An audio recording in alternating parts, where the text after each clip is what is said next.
स्वागत करता हूं आपके अपने चैनल फिजिक्स प्लैनेट में। तो आज हम लोग आ चुके हैं क्लास 11 के लॉज ऑफ मोशन के 21st लेक्चर में और 21 लेक्चर तक पहुंच चुके हैं बच्चों।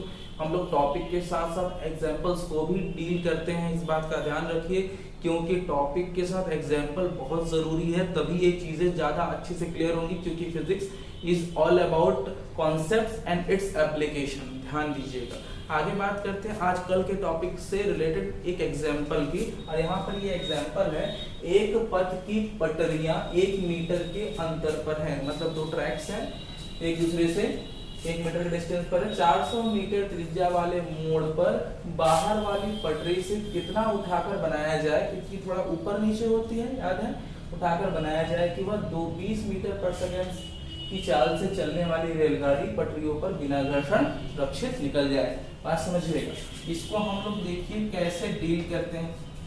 यहाँ पर हमारे पास क्या है कि 2 पटरियां हैं, ये कुछ इस तरीके से 2 पटरियां हैं। अब इन 2 पटरियों के बीच की जो डिस्टेंस है वो दी हुई है। अब ये दोनों पटरियों में से एक पटरी को इस वाले प्लेन पटरी से थोड़ा उठाकर बनाना है, तो वही पूछा जा रहा है कि कितना उठाकर बनाया जाए। तो ये आपसे पूछ लिया है, मान लीजिए हाइट, इनके बीच की जो ये डिस्टेंस है वो दिया है 1 मीटर, और इसका जो त्रिज्या है वो त्रिज्या दिया है 400 मीटर। ये मोड़ की त्रिज्या जो है वो 400 मीटर है, ये लीजिए, ये 400 मीटर की त्रिज्या हो गई। ठीक, अब क्या करना है कि बताना ये है कि यहाँ से अगर कोई रेलगाड़ी, यहाँ पर कोई रेलगाड़ी है जो कि वो इस चाल से बी चाल से चलकर क्रॉस करना चाहती, मैंने इसको रेलगाड़ी सपोज कर लिया है, ठीक है, रेलगाड़ी क्रॉस करना चाहती है, तो बताइए कि हम इसे कितना उठा दें। तो मान लेते हैं कि ये थीटा कोण से झुका हुआ है या उठा हुआ है, तो ऐसे कोण पर हम पहले चेक करेंगे कि कोण कितना आएगा, और उससे पहले क्या क्या चीजें आपके पास है वो लिख लीजिए। चलिए, पहले दिया क्या है, दिया है आपकी x की वैल्यू है वो 1 मीटर है, ठीक, और आपको स्मॉल r की वैल्यू 400 मीटर दिया हुआ है। v जिससे वो पार होना चाहता है वो है 20 मीटर पर सेकंड है, ठीक, और त्रिज्या जो है लिख दिया हमने, किस चाल से पार करना चाहती है वो भी लिख दिया। अब क्या करें कि हम ये चेक करेंगे कि हम इसका झुकाव कैसे निकालें। तो झुकाव tan थीटा होता है बच्चों v²/rg, ठीक, v²/rg में g है आपकी ग्रेविटेशनल एक्सीलरेशन, गुरुत्वीय त्वरण, तो tan थीटा v के जगह पे आप लिखिएगा 20 × 20, और यहाँ पर r के जगह पे आप लिख दीजिएगा 40, और साथ में g के जगह पे आप लिख सकते हैं 10, जो कैंसिल हो कैंसिल कर दीजिए, ठीक। तो यहाँ पर क्या बचा 10, मतलब 10, ये हो गया tan थीटा। लीजिए, ये आपका एक पार्ट आया। अब आपको tan थीटा की वैल्यू पता चली, तो अब tan थीटा बराबर होता है लंब बटा आधार। कितना उठा के बनाना है, तो मान लेते हैं कि h उठा के बनाना है, मान लेते हैं। तो ऐसे केस में tan थीटा बराबर आप क्या लिख सकते हैं, लिख सकते हैं लंब बटा आधार, लंब बटा आधार, लंब h और आधार x, और tan थीटा की वैल्यू 1/10 के बराबर है। तो ऐसे केस में आप करिएगा 1/10 tan थीटा के जगह पे h/x, और x के जगह पे बच्चों क्या है 1 है, तो यहाँ से h इसको आप क्रॉस मल्टीप्लाई कर सकते हैं, तो h हो जाएगा 1/10 ही आएगा, जो कि 0.1 मीटर उठा के बनाना होगा, ठीक है। हाइट जो है इसकी रखनी होगी। बात समझ आ गई, आंसर है ये। यूनिट जरूर लिखेंगे, बिना यूनिट के कोई भी चीज आप नहीं करेंगे, ठीक। अब हम बात करेंगे कि नेक्स्ट क्वेश्चन जो इससे रिलेटेड है वो क्या है, आइए देखते हैं। तो सेकंड क्वेश्चन देखते हैं बच्चों। सेकंड क्वेश्चन है, एक कार जिसका द्रव्यमान 2000 किलोग्राम है, क्षैतिज सड़क पर 20 मीटर त्रिज्या वाले वृत्ताकार मोड़ पर 10 मीटर प्रति सेकंड की चाल से चल रही है। ओके, कार व सड़क के मध्य कितना घर्षण बल हो कि कार बिना फिसले मोड़ को पार कर जाए। इस बल को प्राप्त करने के लिए घर्षण गुणांक क्या होगा ये भी बताना है। तो ध्यान दीजिएगा, मैंने कहा था कि सड़क और टायर के बीच में प्रॉपर घर्षण होना चाहिए तभी तो मुड़ती है। अगर हम घर्षण पर डिपेंड नहीं करते तो ऐसे केस में हम सड़क को थोड़ा उठा के बनाते हैं। तो आइए इसको सॉल्व करते हैं और चेक करते हैं कि सड़क जो है वो समतल टाइप का है, तो ऐसे केस में घर्षण पर डिपेंडेंट है हम, और घर्षण कितना हो। तो घर्षण हमें कहां से मिलेगा? बेसिकली ये रोड है और इस पर आपका कोई वाहन जो है ये मुड़ना चाहता है, ठीक। और ये अगर मुड़ना चाहता है तो इन्हें क्या चाहिए? इन्हें मुड़ने के लिए एक घर्षण बल चाहिए। तो इन्हें अगर मुड़ने के लिए घर्षण बल चाहिए तो घर्षण बल इन्हें कहां से मिलेगा? वो घर्षण बल उन्हें सड़क के टायर और सड़क के बीच में मिलेगा। और सड़क के टायर सड़क के तल के बीच में घर्षण बल अभिकेंद्र बल के बराबर होगा, तभी ये मुड़ पाएगा। तो सॉल्यूशन, सड़क व टायर की मध्य घर्षण बल अभिकेंद्र बल के तुल्य होगा।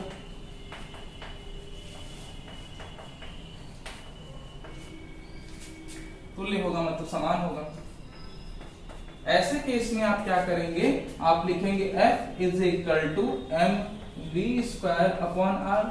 ये घर्षण बल इसी के बैलेंस के लिए है ताकि वो मुड़ सके। तो ऐसे केस में m के जगह पे आपको चीजें पता है। m के जगह पे वैल्यू कितनी है? 2000 किलोग्राम। तो 2000 किलोग्राम लिख सकते हैं। किस चाल से मुड़ना चाहता है? 10, तो यहाँ पे 10 इंटू 10, और यहाँ पर रेडियस इसकी मोड़ की कितनी है? 20, तो यहाँ पे 20। ऐसे फिलहाल ये कैंसिल किया, इसको कैंसिल किया, तो ये आपको मिल जाएगा फिलहाल के लिए 2 इंटू 10⁻³ ठीक है। ये है आपका प्रॉपर घर्षण बल, और यही घर्षण बल जो है वो होगा इसको मुड़ने के लिए टायर और सड़क के बीच में। अब यह घर्षण बल अब हमें घर्षण गुणांक निकालने में सहायता प्रदान करेगा। कैसे बच्चों? आइए चेक करते हैं। तो आपको पता है कि ये 2 इंटू 10⁻³ से हम कैसे निकालेंगे, देखते हैं। तो आपको ये पता होगा कि घर्षण बल F बराबर होता है म्यू R, और R इज इक्वल टू क्या होता है बच्चों? mg। तो यहां से आप लिख सकते हैं F is equal to mu mg, अगर समतल पे है तो म्यू mg के बराबर होगा। यहां पर आपको पता है कि निकालना है हमको, अगर निकालना है म्यू, तो म्यू इज इक्वल टू हो जाएगा F अपॉन mg। F के जगह पे कितना रख दीजिए? 2 इंटू 10⁻³ और m के जगह पे m की वैल्यू रख दीजिए और सॉल्व कर लीजिए। यहीं पर हम इसको सॉल्व कर देते हैं।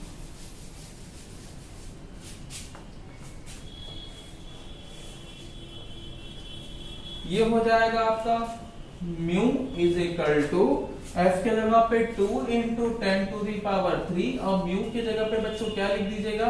म्यू की जगह पे म्यू की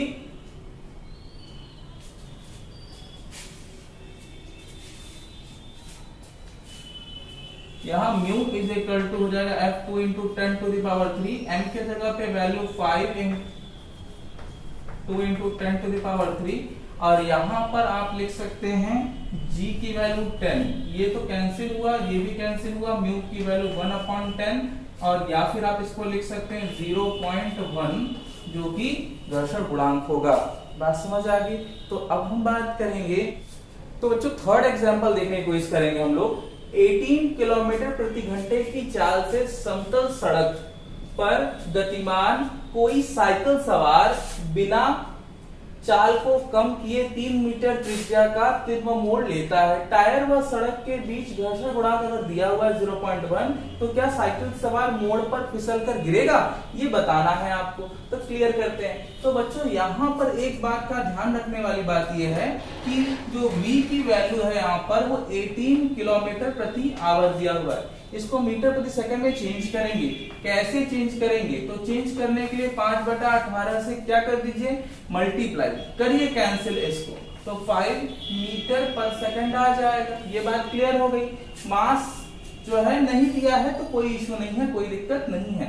r की वैल्यू है 3 मीटर, अब आप पहले ये जानिए कि मुड़ना है तो अगर उसे मुड़ जाने के लिए आवश्यक अभिकेंद्र बल की आवश्यकता होने वाली है। तो आवश्यक अभिकेंद्र बल कितना होगा? आवश्यक अभिकेंद्र बल, आवश्यक अभिकेंद्र बल का मान जो होगा वो मान लेते हैं F1 = mv²/r। तो m के जगह पे बच्चों आप लिखिएगा कितना, m के जगह पे आप वैल्यू रखिएगा m, जो कि दिया तो है नहीं।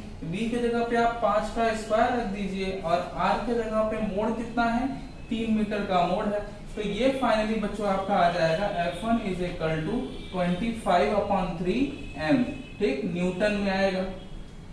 ठीक, ये हो गया आवश्यक अभिकेंद्र बल जो कि चाहिए। तो ये लगभग आपका कितना आएगा? लगभग 8 पॉइंट समथिंग कुछ आने वाला है। पुनः अब इसे ये आवश्यक अभिकेंद्र बल किससे मिल रहा था? घर्षण बल से। तो घर्षण बल का मान जब भी होना चाहिए इससे ज्यादा ही होना चाहिए। तो घर्षण बल चेक करते हैं। तो घर्षण बल कितना होगा वो चेक करिए। F होता है म्यू r या फिर म्यू m g लिख सकते हैं क्या? ये घर्षण बल है, इसको F2 लिख सकते हैं या फिर स्मॉल f। अब स्मॉल f की जो वैल्यू होगी वो 0.1 इंटू m इंटू ये हो जाएगा आपका 9.8। मल्टीप्लाई करिए बच्चों 0.98 m, ये न्यूटन में आया। थोड़ा ध्यान से समझिएगा कि जो f की वैल्यू है वो 0.98 और यहाँ पे f की जो वैल्यू है वो 25/3। तो हम यहाँ पर ये आगे के लिए बता रहे हैं यहाँ पर कि सिंस यहाँ पर जो f की वैल्यू है, ठीक, वो ज्यादा है, f बड़ा है किससे? घर्षण बल से। क्योंकि f अधिक है घर्षण बल से, इसलिए यह व्यक्ति या साइकिल सवार निश्चित रूप से उस मोड़ पर गिरेगा। और क्योंकि यह घर्षण बल कम है और फिसलकर अंदर की ओर गिरना तय है। अगर वो घर्षण बल इसकी बराबरी कर पाता तो इसके मुड़ने के चांसेस थे। तो ऐसे केस में आप कहेंगे कि साइकिल सवार